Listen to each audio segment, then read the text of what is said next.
வணக்கம் நண்பர்களே. இன்று நாம் இயேசுவின் பிறப்புக்கான அழகான கதையை பார்க்கலாம். இந்த கதை ஆபிரகாமிலிருந்து தொடங்குகிறது.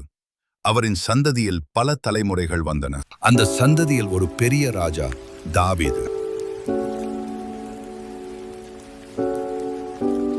ஒரு காலத்தில் மக்கள் பாபிலோனுக்கு சிறைபிடிக்கப்பட்டார்கள்.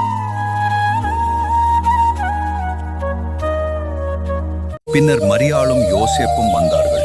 அவர்கள் நல்லவர்களும் கடவுளை நேசித்தவர்களும்.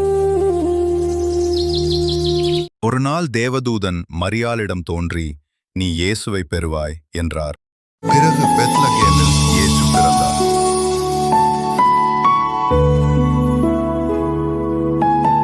மேய்ப்பர்களும் தேவதூதர்களின் செய்தியை கேட்டு வந்தார்கள்.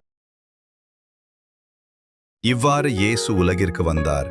அவர் எல்லோருக்கும் அன்பும் நம்பிக்கையும் கொடுக்க வந்தார். இந்த கதையை பிடித்திருந்தால் லைக் மற்றும் சப்ஸ்கிரைப் செய்யுங்கள்.